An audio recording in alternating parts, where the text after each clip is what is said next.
So, what happens when a city's big vision for the future runs headfirst into the people who actually live there?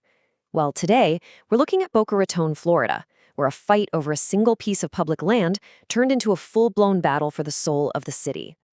It doesn't matter what the plan is. Whoa. When a resident stands up at a public hearing and says that, you know the conversation has gone way beyond simple zoning laws or building heights. That one sentence, it really captures the heart of this incredibly deep and emotional conflict. Everything really came to a boil at the city council meeting on September 9th. Now, on paper, it was supposed to be about a new development proposal, but it quickly turned into something else entirely, a referendum on public trust itself. So let's get right into what happened that night. Okay, so picture this. This was not your typical sleepy municipal meeting. Not even close.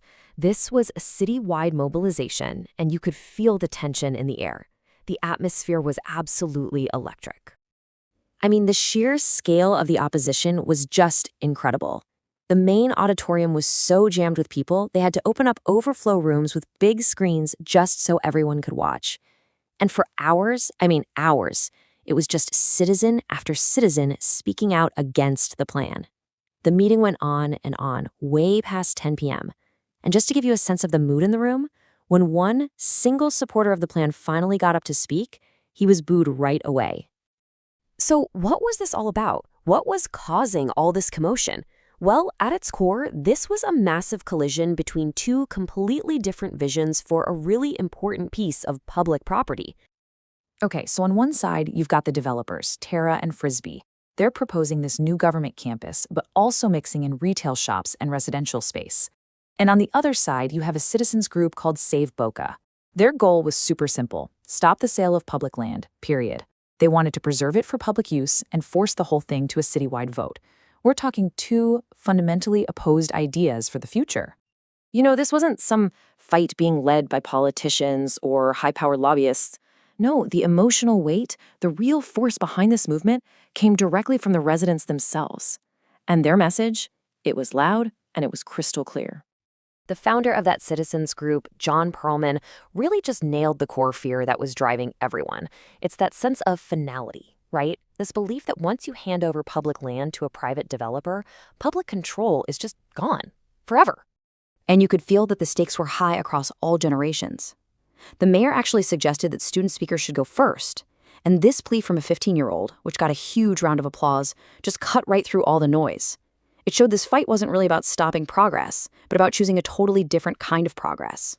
The opposition also reached back into the city's own history.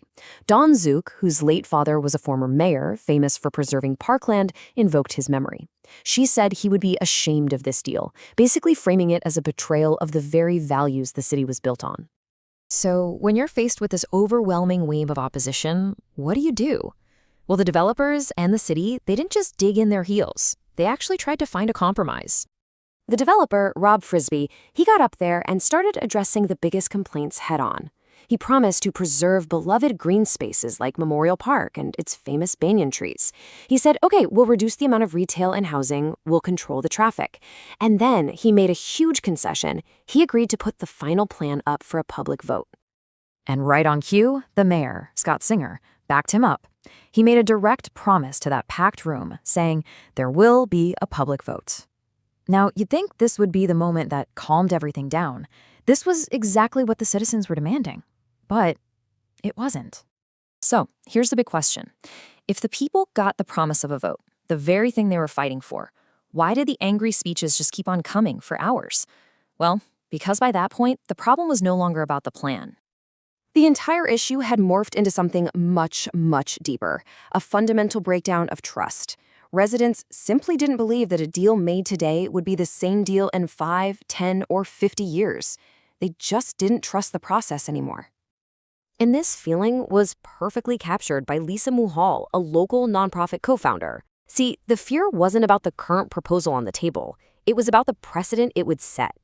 A 99-year lease, she argued, could basically be a Trojan horse, allowing for all sorts of future changes with no way for the public to stop them. You know, to his credit, Mayor Singer seemed to understand what was really happening underneath it all.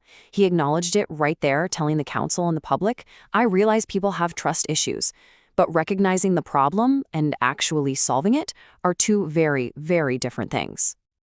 And that leaves us with the central question of this entire conflict. Look, this was never just about a building project in Boca Raton. It's a story that asks something really fundamental about our communities. When that bond of trust between the people and their leaders is shattered, can a simple promise, no matter how sincere, ever be enough to repair it?